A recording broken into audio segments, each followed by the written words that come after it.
Hi, John. Good to see you. Pleasure, Bruce. Thank you for having me.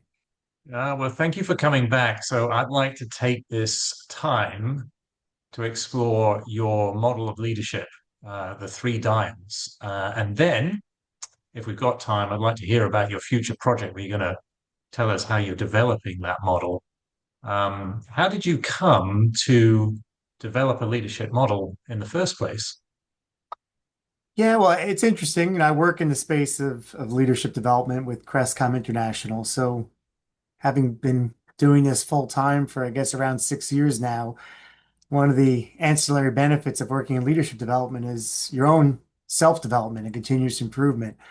And I think as I dig into many of the things that I work with clients on, running the whole spectrum of life skills, really, not just leadership skills. My mind was focused on what are the key things that I need to drive my own success in two ways. To overcome adversity, so that you can overcome the challenges. And I can talk you through some of the pronounced challenges that was able to overcome, as well as to embrace and tackle opportunities. Those are the two things that really we should be focused on, that I focused my mind on. How can I be prepared to take whatever opportunities may arise unexpectedly so that I'm ready via preparedness? And how can I also be in a frame of mind and in a state of preparedness to overcome the unexpected challenges that are going to arise? And I felt if I can put myself in a position to handle either or both of those things, then I'd be in a good place. I guess this really came into focus for me throughout COVID.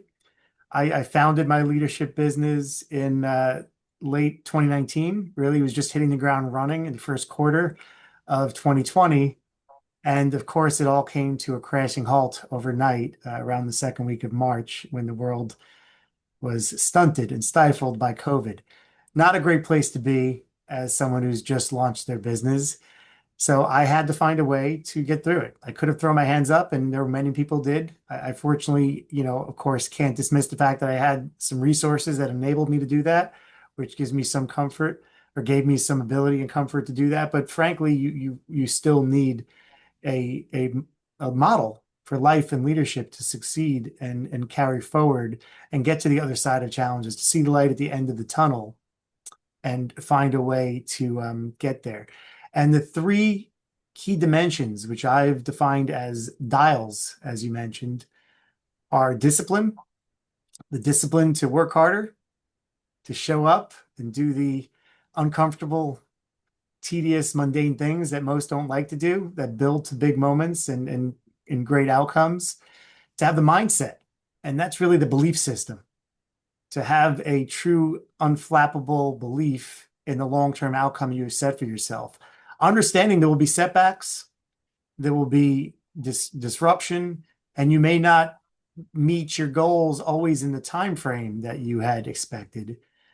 It's sort of the law of attraction for me, the master key system, the secret, whatever people like to call it. It's manifestation in a way, but it's belief. If you believe, ultimately you get there. You may not be able to predict exactly how or exactly when, but the key is additional roadblocks and speed bumps will continuously be put in front of you. But if you stay the course with the right mindset, you can get through it. And then lastly, resilience. And that is implied by some of what I've already said, right? The resilience to overcome adversity, because inevitably we are all going to face adversity and we're all going to fail far more than we succeed in life. It's those who overcome those failures that get to the other side of failure, which is success. And so many people, it seems, give up just shy of what would have been the success they were striving for because they were stifled, demotivated, or taken off course by inevitable, unexpected, unwelcome challenges and adversity. So those three things came into focus for me. Obviously, I did a recent TEDx talk, which is, I think, how we first came into contact with each other. And the TEDx talk is essentially around how I developed and implemented that model of the three dials of discipline, mindset, and resilience. Yeah.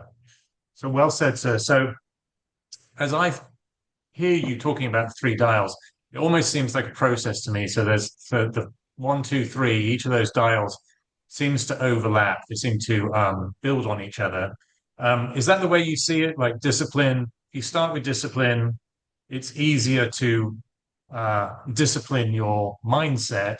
And then if you've disciplined your mindset, it's easier to be a resilient person through the challenges of implementing leadership. Is that how you see it? That's exactly right. So I ask people when I coach people on this model to envision these three dials as sort of an imagined control panel. If you think of these dials as a control panel for your life, the success that you look to achieve in life, whatever you're looking to achieve, I want you to see this as three dials. But those three dials do sort of work off of each other, so to speak. So, for example, if you have the belief system I just outlined, if you believe that you're going to achieve your ends, the discipline to work harder becomes a lot easier, doesn't it? So if you can dial in, so to speak, your mindset such that you believe in the outcomes you're driving towards, the discipline to work harder becomes easier. In fact, I might argue that discipline will become passion, because the mindset gives you the purpose, and with purpose comes passion. One example I often think of myself, growing up, like many, I probably wanted to be a rock star in high school. And I would spend untold hours lying on my bedroom floor playing the guitar, teaching myself, never took a guitar lesson in my life. We didn't have the resources we have today with the internet, and I think I'd be Eddie Van Halen if I had the tools we had today. But I was doing this all off of magazines and books that I'd purchased and self-taught. But I would work endlessly at this. Now, that looks a lot like what we might call discipline, but no one made me do it. I wasn't fighting against the grain. I was passionate about it because I had purpose and I knew where I wanted to get with it. And we can learn a lot from that. That's instructive. If we can find a way to calibrate our mindset such that we can get to that sort of place, then because practicing guitar is tedious. You're making a lot of ugly noises. You're getting calluses and bloody fingertips and all of that. It's not fun on the face of it, but it's because of the purpose that you've set for yourself via the mindset that you have the passion to do the tedious, mundane things that build towards the outcome you're looking for with mindset. And of course, with resilience, setbacks, plateaus, same thing with physical fitness. You go to the gym every day, you may not get the results you want. You may have setbacks, you may have small injuries, but you have to give yourself some grace, take inspiration from those around you who are thought leaders who probably have overcome much worse than you're dealing with, and carry forward and overcome the adversity via resilience. Yeah, I quite agree with you. So let me check this this understanding of your conception of leadership, um, which you've described as somewhat leading oneself or learning to lead oneself. And traditionally, leadership is taught as something that a person imparts to other people, so or has effects on other people. It's a skill that one has to change a group um, or to manage a group around you. Now, you're talking more about leading oneself. Do you conceive of this model as inherently helping one to lead other people? Once it sounds almost to me like correct me if I'm misinterpreting this. Once one has learned to lead oneself, one is in a better position to lead others. That's exactly right. And you said a few things there worth noting. You mentioned the word manage. I often spend a lot of time distinguishing the difference between management and leadership because they're two very different things. And by my estimate, there are tremendous, wealth of competent managers in our business world, but there's a bit of sparsity of effective leadership, and they're two very different things. Manager is a role you're given. You're hired as a manager, you're promoted to manager, you often put that on your business card, maybe your LinkedIn profile. We rarely do the same thing with the term leader, right? Because leadership is a choice. And you can be leading even if you don't have, a job description that means you're responsible for the performance of others. You can still be leading quite effectively, but unfortunately, it's the flip side that more often holds true. You may be tasked with leading other people and you may be managing them quite competently, but far too often we're not leading them effectively, which is essentially what I do in my business. I frame my business as a leadership development training program, not management skills training program. We're looking to develop leaders, not train managers. They're two very different things, but they often get mixed up, right? So to take a step back to your point, though, Absolutely. I think it's foundational. And this isn't the way it always happens, but I think it is critical that it should happen this way. It's foundational that you learn to lead yourself before you take on what I would frame as the privilege of leading other people. And you should view it as a privilege to lead other people.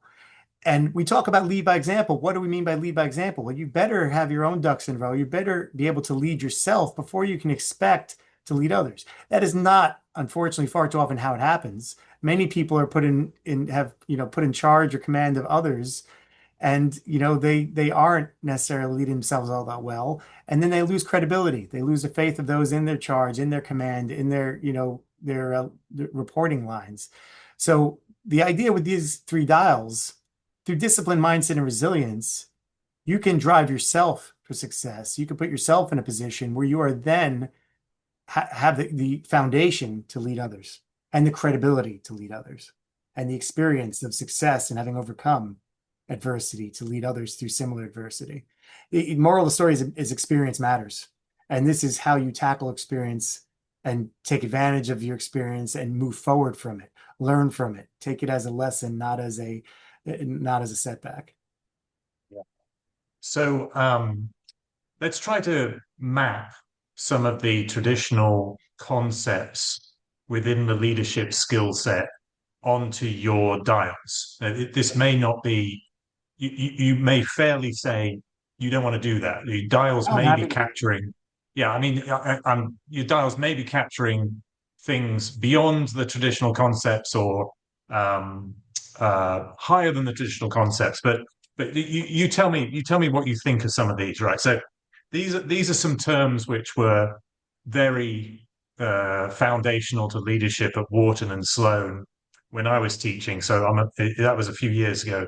So maybe a bit out of date. But take a term like visioning, right? So the idea was that leaders need to learn. So this is how MBA students were taught. You need to learn how to envision where you're going, and you need to impart that vision to others. So how would you place that in your three dials? That's an excellent point. I won't get into it right now, but I should preempt my full model will actually be six dials. And the first three dials are the foundational part about leading yourself. The other three dials are more critical to lead others. I won't get into exactly what they are, but I won't be able to cover every leadership skill with my three dials, but I can address that point. That is certainly something that I would put under the bucket of mindset. The thing that I would say is the most fundamental thing for you to do in your life, for yourself and for leadership, is to envision the outcome you're driving towards. Have the vision and then set the belief in that vision, which is the mindset. That's the first thing. So if you see the outcome you want, you can manifest it before it actually happens. You need to create that belief system in order to get there. When you think of Maslow's hierarchy of needs, if those are familiar with the famous hierarchy, and you can look it up if you're not familiar, but it's a very popular psychology construct where Maslow had this hierarchy of needs. It starts with your basic needs, food, shelter, and warmth, and security and safety. It goes up to things like self-regard. And as we go up the chain, we're really entering into what we refer to as emotional intelligence, right? Regard for oneself, but the top of the pyramid is self-actualization. Self-actualization is the ability to realize or manifest the vision you have for yourself, which is exactly what we're talking about, right? And that is, roughly speaking, my idea of mindset. Mindset is seeing the direction, the light at the end of the tunnel that you're driving towards, despite the darkness you may be in at the moment. And we're all there. We all fail more than we succeed. But then to be able to self-actualize, which is the top of Maslow's hierarchy of needs, the most evolved state, most emotionally intelligent state, and I should say that driving all six dials is a way to achieve, close to optimum emotional intelligence. But the vision is the precursor to all of that. You have to see where you're headed. You have to have the vision, and you need to set the belief system, which is the mindset, in order to believe you're going to achieve that. Yeah. So I think you've answered this question because you mentioned emotional intelligence, and one of the emotional intelligences Mhm. is empathy. And I remember empathy was a big concept in the list of skills that were being taught at business school. So empathy, just check. You're probably going to place that within mindset. Well, empathy is actually, if I'm honest with you, is part of my other dials. Yeah. Because empathy is one of the key things you need in order to lead other people. So the first three dials are more about how do you achieve your own success. The reason those three dials were introduced first is that's about self-management. But you can achieve whatever you want as an individual on your own. But when you're tasked with leading other people, there are some additional responsibilities you take on. So empathy falls under that bucket for me. It's not to say it doesn't have any place in self-management, but it becomes critical. If you're going to lead other people, you better be able to see people, their perspective from the other side of the table. If you want to negotiate, for example, empathy is not a weakness, it's a superpower. If you don't know what somebody wants from you, you're going to have a tough time getting what you want from them. So that falls into the dials of how do you lead other people. But these first three dials we're discussing now are more about how do you lead yourself. Yeah. So I suppose the link back is mindset would include an emotional intelligence like self-awareness, I think, from what you said earlier. And then from self-awareness should help one to develop empathy towards other people. And you'll pick that up in your next three dials. Is that the right way to link it? To some extent. I mean, it's hard for me to get too into without divulging my other three dials, which I don't want to do just because I have plans, which we can talk about.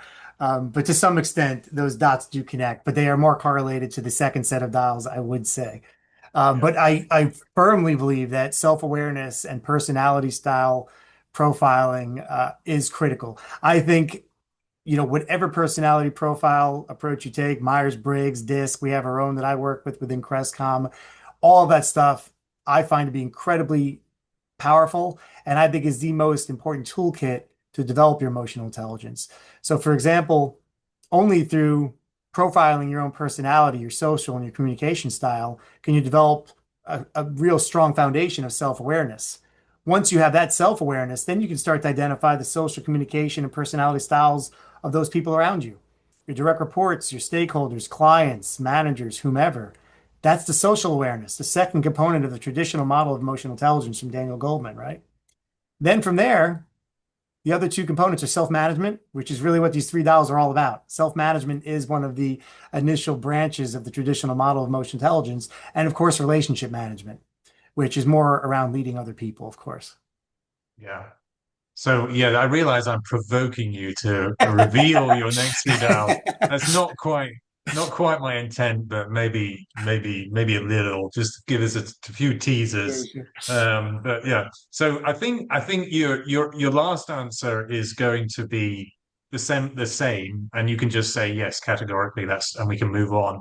So concepts like inspiring and persuading. I imagine developing oneself as a leader, again, one needs to inspire oneself, one needs to build up one's own confidence, to have self-efficacy, right? Another emotional intelligence. And from self-efficacy, you can develop the skill to inspire, persuade others to follow you. Do you relate to that? I do. Again, it correlates very directly to my second set of three dials. I would say that the ability to influence people is critical when you are tasked with leading other people. I see communication as perhaps the single most important leadership skill. And there's many components of communication, both transmitting and receiving, but the ability to influence is more on the transmitting side. The topic of empathy, which you mentioned, is more on the active listening side, right? You have to be able to listen and perceive what others want, which is equally important in terms of communication, and the ability to influence, because you can't influence unless you know what somebody wants, unless you have the empathy to understand their perspective, their point of view. But that all does very much align to my second set of three dials. Yeah. Okay, so I got it. So without forcing you to reveal more about your second set of three dials, fourth, fifth, and sixth, what can listeners do to improve their first three dials so that they are ready and prepared in the language you like and a language I like as a risk manager? So they're ready and prepared to pick up fourth, fifth, and sixth dials. Well, the first thing you need to do is a self-assessment. Envision this control panel for yourself. you're going to be dialed up better on some of these dials than others. Everybody has a different starting point. So once you understand the dynamics of what we mean by discipline, mindset, and resilience, what are your strengths? What are your opportunities? Do you think you've got the right mindset? If not, how are you going to calibrate that? Are you resilient? Do you buckle under pressure? Do you retreat from adversity? Or are you the type who powers through it, right?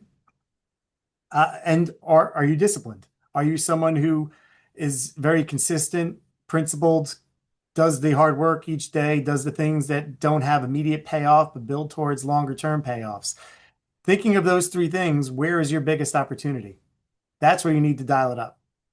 And if you strengthen your mindset, it should be easier to dial up your discipline, right? If you dial up your discipline, you're going to get wins, which are going to motivate you to drive your mindset to the right place and to power through adversity. So they all sort of are self-fulfilling of one another in that if you get one very right, the others sort of fall into line. But we all have different DNA. We all have different starting points. We may be very disciplined, but don't have the right mindset. We may be, very poor with adversity. Maybe, we are dismayed by setbacks and obstacles. We need to find a way to recalibrate that. And there's many different tools, and I coach people on this to do that. Everybody has to find their own path. Maybe meditation is a tool that means a lot to you. Maybe it means nothing. Maybe it doesn't work for you. Maybe time outdoors, time in nature, breathing exercises, any way you can defragment your mind, the same way we defragment the database on our computer, right? Builds that resilience, makes you into sort of a mental ninja, if you will, so you can tackle whatever challenges may come your way. So there's practices you can adopt with discipline in a disciplined manner on a daily basis, maybe twice a day in some cases, that will help to build the right mindset and the right level of resilience. But sometimes you need to practice a little bit and sample what works for you. Maybe you've tried mindfulness or meditation and it doesn't work for you. That may not be your practice. Maybe you need to take up martial arts. Maybe you need a better fitness regimen, or maybe diet and nutrition, which will be critical to all of us. Mental and physical health obviously drives a lot of this in the right direction. But there's no one path for any single person. There's no prescriptive way to say you should meditate and you'll get the right mindset. But for some, that will be a very effective prescription. For others, it may not be, but they may need to try different things to see what works for them. Yeah. So I've got one final concept which I'd like you to relate to the first three dials, and then we'll just focus your preview of the fourth, fifth, sixth dials, and that is followership. So one of the complaints about leadership training in business school is often that everybody is being taught to lead and nobody's being taught to follow, and that the emphasis on leadership in business school can actually be counterproductive. It can lead to toxic leadership, very energetic, follow me or cheerleading type leadership, rah, rah, rah leadership. And that can be divisive. Some students who are not as extrovert as others tend to feel left behind or manipulated even. And there is the old complaint that if everybody's leading, who is following? The followership is a skill too, and it Mhm. relates to things like leading concepts of leading up. So you don't always have to be leading down and pulling people behind you. You can also lead up. You can give feedback. A feedback is a form of leading up too. So all of those things are related to the concept of followership, which tends to get neglected in this focus on leadership. And in fact, I sense you can disagree with me, but followership tends to be regarded in a more negative light than leadership. There's such an emphasis on leadership that if you are a follower, the assumption is, well, you're not a leader. You're failing as a leader, so you're just a follower. But followership is at least a complementary skill, if not an equally valuable skill. So, in terms of the three dials, how could the three dials help a follower? Well, I absolutely love that question. That may be one of my most favorite questions I've been asked in a very long time. And I think that frames a lot of what I have in mind with this model to begin with, because the point of this model is that everyone is a leader, because you need to lead yourself first and foremost. And I think it's actually a very helpful way to reframe the concept of followership because you're right, there is a negative connotation. There is a subordinate, sort of condescending connotation to followership. And that's why I like to distinguish between leadership and management, because leadership is a choice, regardless of your role. You can be a quote unquote follower, subordinate in the chain of command, in the hierarchy of organizational structure, and still be leading yourself very effectively and leading your peers and colleagues around you through influence and through example. And because of that, maybe that will mean that you're destined for more senior level leadership. Because what we're really talking about with leadership in the way you're describing it is levels of leadership, not leadership versus followership, but what level of leadership are you at? And the whole point of my three dials is around self management and self leadership. And you can lead yourself effectively, regardless of where you sit, whether you have people reporting into you, whether you're the bottom of the totem pole, the bottom of the hierarchy, or maybe you're in a flat organization where hierarchy is not emphasized. But you can lead yourself. Anyone can lead themselves, no matter what your role, no matter what your level of seniority, no matter who reports into you, you can lead through discipline, mindset, and resilience. Now, as a senior level leader, it's incumbent upon you as an effective leader to first and foremost manage yourself through discipline, mindset, and resilience, to lead by example. But the best of those senior level leaders, mid level leaders, or whatever level we're describing, will instill discipline, mindset, and resilience in those in their charge, in their care, right? They will instill discipline in them where they see a problem that's been diagnosed. They will provide the vision to give folks the mindset and the belief that they can achieve shared goals together, right? And they will also inspire people to overcome resilience and not to be swayed by setbacks. Let them understand that these are lessons learned. The, One of the ways I like to frame resilience is, we all pay ungodly sums for education, right? The inflationary impact on the cost of a higher level education, particularly in this country, has made the ROI almost negative, and it's become a challenge for the current generation to even think if it's worthwhile. That's a separate discussion. Maybe I'm going off course, but the point I'm trying to make is we spend all this money for education and we get a prescribed curriculum. We may not be passionate about everything around that curriculum. Not all of it may resonate with us. Sometimes we're sampling to find out what does, resonate. But moral of the story is we spend a lot of money to take away an education, to learn. I view setbacks, failures in life as that education. That's part of the mindset to reframe your perspective. When you make a mistake, privately or professionally, maybe it costs you $3, 10, $30,000. Everything's relative, right?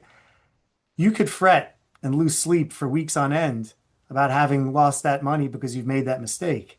But if you instead say, okay, this mistake cost me $3,000. What have I learned from this? This was my education. How do I take this forward so I don't make this same mistake again? What is the learning opportunity here? What's the lesson learned? If you can reframe failure and setbacks as a lesson learned, as something valuable that you've invested in, same way you invest in paying for your schooling, that perspective is part of the mindset and the belief system and the ability to overcome obstacles via resilience, right? Yeah. So I love the three dials. Let's call them the first three dials as we move on here. So I mean, I think they're life skills. Let's circle back. You use that term first. Life skills. They're life skills of utility in day-to-day life, beyond leadership, what we traditionally call leadership. So I love the three dials. All right, let's have a preview from you of the fourth, fifth, sixth dials. Just give us an understanding of the motivation, what schedule you are for releasing these, what can we hope to expect from them? Yeah, firstly, I apologize. I don't mean to be overly reticent in releasing them. At some point, there's no deep, mysterious secret to it. I probably can come clean before too long. But to your point, I do have a book planned, targeted for release in September of 2026, so a year from the time we're having the discussion right now. I am in some discussions to do a second TEDx talk, which will be driven by a separate crisis moment. As you know, my first TEDx talk was driven by my experience on September 11th, having survived the attacks on September 11th.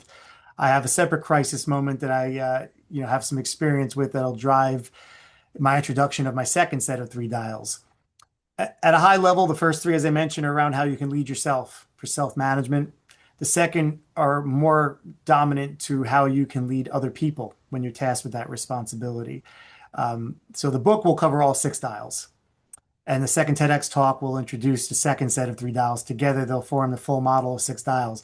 I should say, not to complicate matters, I do have a seventh dial, which is sort of a add-on. I plan to have that as a bonus PDF material, as a teaser for the book. It won't be in the book. It doesn't align quite as directly, but I think it's critical to include it for a comprehensive leadership model. So there will be a complete model of seven dials, but the book will cover six. The seventh will be a secondary bonus material for those who are interested. Yeah, John, I look forward to it. And I tell you what, almost a year from now, I'd like to have you back. Sounds like a plan to me. Look forward to it, All Bruce. right. Thank you so much, John. Good to My see you. pleasure. Thank you.